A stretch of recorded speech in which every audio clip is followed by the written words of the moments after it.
হরে কৃষ্ণা, রাধে রাধে। বন্ধুরা, আজ 3রা সেপ্টেম্বর বুধবার। আজ ভগবান শ্রী বিষ্ণু তার স্বয়ং নিদ্রা থেকে পাশ পরিবর্তন করেন। হ্যাঁ, আজ হলো পার্শ্ব একাদশী। বন্ধুরা, আজকের ভিডিওতে আলোচনা করব পার্শ্ব একাদশী কবে কিভাবে করবেন এবং পারণ কিভাবে করবেন, পারণের নিয়ম কি, সম্পূর্ণ এই ভিডিওতে আলোচনা করব। তাছাড়া এই পার্শ্ব একাদশীর দিন কোন কোন খাবার খাবেন না এবং কোন কোন খাবার খাওয়া যেতে পারে, এই সকল বিষয়ে ভিডিওটি আজকে আলোচিত হবে। ভিডিওটি সম্পূর্ণ দেখার অনুরোধ রইল। যারা আমার চ্যানেলে নতুন দর্শক, চ্যানেলটিকে সাবস্ক্রাইব করে বেল আইকনটি অন করে দেবেন। ভক্তিমূলক সমস্ত ভিডিও পৌঁছে যাবে আপনার কাছে। যে সকল ভক্তবৃন্দরা একাদশীর উপবাস নির্জলা করতে পারেন না, ফলমূল খেয়ে করেন, তারা অবশ্যই এই ভিডিওটি শুনবেন যে কোন কোন খাবার আপনারা গ্রহণ করবেন এবং কোন কোন খাবার গ্রহণ করবেন না। যারা বৃহস্পতিবারে পার্শ্ব একাদশী ব্রত পালন করছেন, তারা কোনো মতেই কিন্তু এই খাবারগুলো খাবেন না এবং মাহাত্ম্য কথা অবশ্যই শ্রবণ করবেন। একাদশী করে একাদশীর মাহাত্ম্য কথা শ্রবণ করলে ব্রত সম্পূর্ণ হয়। শাস্ত্র অনুযায়ী ভাদ্র মাসের শুক্লপক্ষের একাদশী তিথির দিনে এই একাদশী অর্থাৎ পার্শ্ব একাদশী ব্রত পালন করা হয়। এই কলিযুগে আমরা সকলেই কম বেশি পাপ করে থাকি, তাই এই একাদশীর ব্রত যদি ভক্তি ভরে পালন করা হয় এবং বিষ্ণু ও দেবী লক্ষ্মীকে স্মরণ করা হয় কিংবা রাধাকৃষ্ণের পুজো করা হয়, তাহলে কিন্তু আমাদের সেই পাপ থেকে মুক্তি লাভ হয়। বিশেষ করে খেয়াল রাখবেন কিভাবে এই দিনে পুজো করলে আপনার সমস্ত পাপ ধুয়ে যাবে। শাস্ত্র পুরাণে বলা হয় এই একাদশীর বিভিন্ন নাম রয়েছে। ভগবান শ্রী বিষ্ণু তার শয়নসজ্জা থেকে পাশ ফেরেন জন্য এই একাদশী পার্শ্ব একাদশী। এই একাদশীকে আবার পদ্ম একাদশী, বামুন একাদশী, জয়ন্তী একাদশী এবং পরিবর্তন একাদশী। শাস্ত্র অনুযায়ী চতুর্মাস ব্রত শুরুতেই ভগবান বিষ্ণু ক্ষীরোদসাগরে যোগনিদ্রায় মগ্ন হন এবং এই পার্শ্ব একাদশী মুহূর্তে এবং তিথিতে ভগবান বাম দিক থেকে ডান দিকে তার পার্শ্ব পরিবর্তন করেন। পার্শ্ব একাদশীর দিন ভগবান বিষ্ণুর অবতার ভগবান বামুন দেবের পুজো করা হয়। তাই এই দিন ভক্তি সহকারে ভগবান বিষ্ণুর অবতার বামুন দেবের পুজো করলে একাদশীর পূর্ণ ফল লাভ করা যায়। যারা এই ভাদ্র মাসের শুক্লপক্ষের একাদশীর দিন ব্রত রাখবেন, তারা অবশ্যই একাদশীর আগের দিন অর্থাৎ দশমীর দিন কিছু নিয়ম কানুন পালন করবেন। একাদশী ব্রত পালনের আগের দিন অবশ্যই সাত্ত্বিক অর্থাৎ নিরামিষ আহার গ্রহণ করবেন এবং রাত 12টার আগে নৈশভোজ সম্পন্ন করবেন, অর্থাৎ রাতের খাবার খেয়ে দন্তমাঞ্জন করে নেবেন, যাতে কোনো মতেই আপনার দাঁতে কোনো পঞ্চশস্য লেগে না থাকে। এবং একাদশীর দিন খুব ভোর অর্থাৎ ব্রাহ্ম মুহূর্তে ঘুম থেকে উঠবেন এবং ঘুম থেকে উঠে অবশ্যই স্নান কার্য সেরে নেবেন এবং স্নান কার্য সেরে আপনার ঠাকুর ঘরের জায়গা পরিষ্কার করে নেবেন এবং সকালবেলা ধূপ দ্বীপ জ্বালিয়ে ভগবান বিষ্ণুর আরাধনা করবেন। তুলসী গাছে জল অভিষেক করবেন। অবশ্যই এই দিন পুজো করার সময় ভগবান বিষ্ণুকে তুলসী নিবেদন করবেন এবং ভগবান বিষ্ণুর অভিষেক করাবেন। একটি ঘিয়ের প্রদীপ অবশ্যই প্রজ্বলন করবেন এই দিনে এবং ভগবান বিষ্ণুর পুজো করার সময় অবশ্যই হলুদ রঙের বস্ত্র পরিধান করবেন এবং হলুদ রঙের ফুল, ফল, মিষ্টনাদি দিতে পারেন ভগবান বিষ্ণুকে। তালে তৈরি খাবার এবং মালপোয়াও এই দিন ভগবান বিষ্ণুকে নিবেদন করতে পারেন। অবশ্যই তিলও ভগবান বিষ্ণুকে নিবেদন করবেন। নায় বাসুদেবায় হরায়ে পরমাত্মনে প্রণতা ক্লেশনাশায় গোবিন্দায় নমো নমঃ।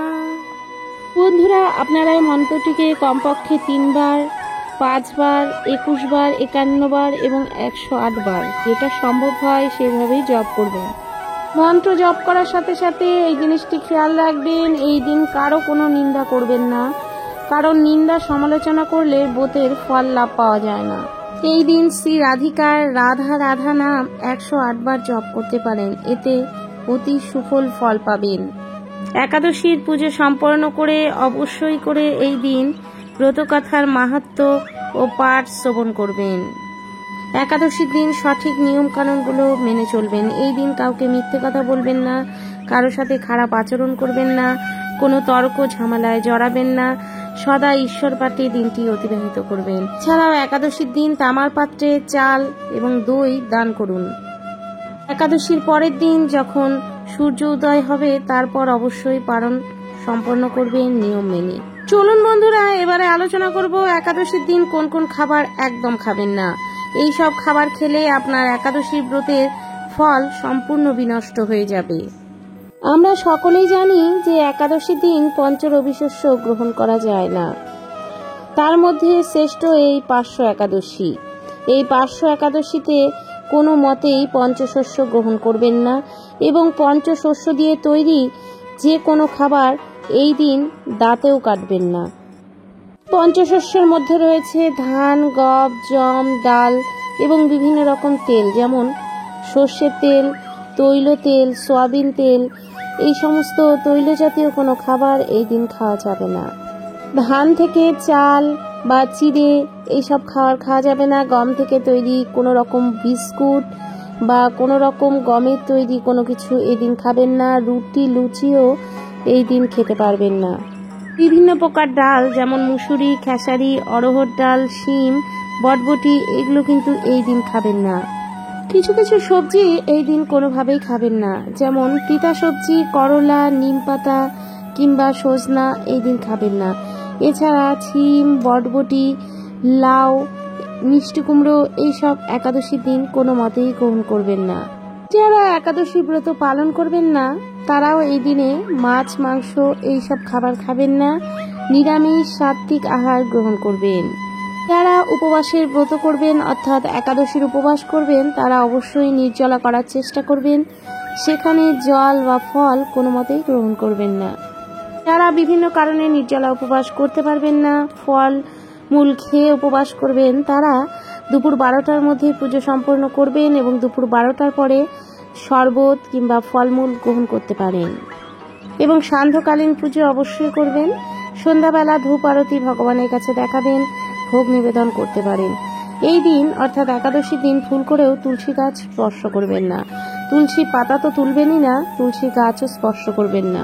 পার্শ্ব একাদশীর আগের দিনই আপনারা তুলসী পাতা সংগ্রহ করে রাখবেন বোটা সহ এবং পার্শ্ব একাদশীর দিন ভগবানকে তুলসী মঞ্জুরি এবং তুলসী পাতা অবশ্যই নিবেদন করুন আর মনে মনে এই মন্ত্রটি বলুন, ওম কৃষ্ণায় বাসুদেবায় হরায়ে পরমাত্মনে প্রণতা ক্লেশনাশায় গোবিন্দায় নমো নমঃ।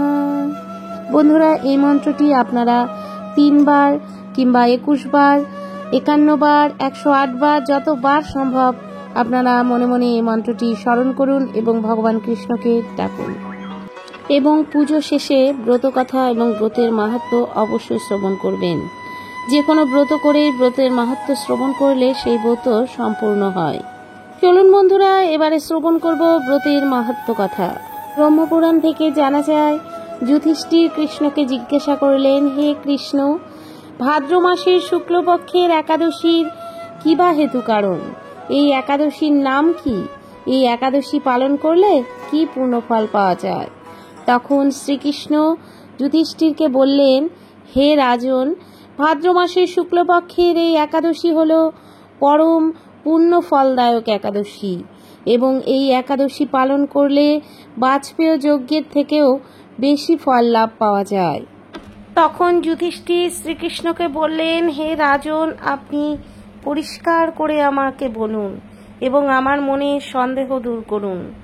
দেব, আপনি কিভাবেই বা শয়ন করেন আর কিভাবেই বা পার্শ্ব পরিবর্তন করেন আর কেনই বা দৈত্যরাজ বলিকে বেঁধে রাখা হয়েছিল সেটা আমার কাছে সম্পূর্ণরূপে বর্ণনা করুন।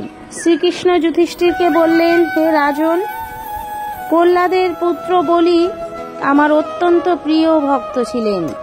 ধার্মিক কাজে সমস্ত রকম ধার্মিকতা বজায় রাখতেন এবং ইন্দ্রের ওপর ব্যক্তিগত ক্রোশ মেটাতে সমস্ত ইন্দ্রলোক তথা দেবতাপুরী দখল করে নেন।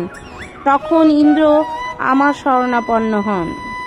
তখন আমি বামুন অবতারে ব্রাহ্মণ সেজে বলি মহারাজের যজ্ঞস্থলে উপস্থিত হলাম।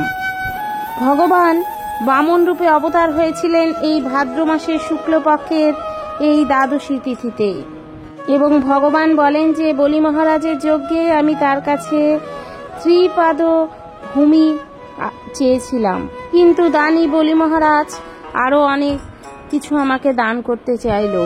আমি সে দান নিতে রাজি হলাম না, আমি ত্রিপাদ ভূমি চাইলাম।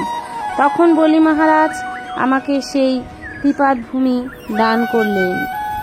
ভগবান তখন এক পদে নিচে সপ্তলোক এবং আরেক পদে ওপরের সপ্তভুবন দখল করে নিলেন, এবং তৃতীয় পদ স্থান চাইলে বলি মহারাজ তার মস্তক পেতে দিলেন।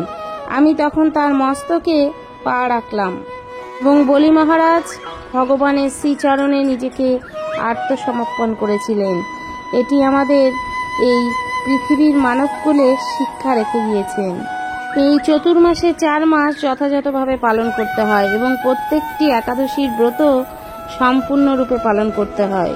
ভগবান শ্রীবিষ্ণু পার্শ্ব পরিবর্তন করেন বলে এই তিথি অর্থাৎ এই পার্শ্ব একাদশী অতি মহাপবিত্র একটি দিন। অবশ্যই এই একাদশী ব্রত নিষ্ঠা সহকারে পালন করবেন। একাদশী ব্রত করলে 1000 অশ্বমেধ যজ্ঞের ফলাফল লাভ করা যায়। আপনারা যে স্থানে অবস্থান করছেন সেই স্থানের নিয়ম সময়সূচি হিসেবে যথাযথ সময়ে এই ব্রত পালন করবেন এবং ব্রত পালন করে পরের দিন পারণের সময়সূচি অনুসারে পারণের ব্রত পালন করবেন।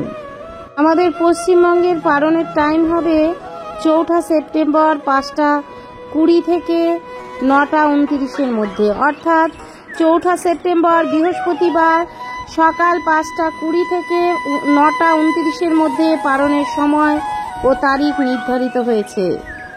এবং যারা বাংলাদেশে আছেন তারা 4 সেপ্টেম্বর 5:48 থেকে 9:45 মধ্যে পারণ সম্পন্ন করবেন। পুজো সেরে জপ তপ সেরে আপনারা ফলাহার করতে পারেন এবং দুধ খেতে পারেন। পঞ্চশস্য ছাড়া খাবার খেয়ে ব্রত রাখতে পারেন এবং পরের দিন যথাসময়ে ভগবানকে পঞ্চশস্যর একটি শস্য অর্পণ করে আপনারা যে কোনো একটি শস্য নিজেরা গ্রহণ করে আপনাদের উপবাস ভাঙবেন এবং পরে ভগবানকে অন্ন তৈরি করে দিতে পারেন এবং সেই অন্ন খেয়ে আপনারাও আপনাদের পারণের ব্রত সম্পন্ন করবেন।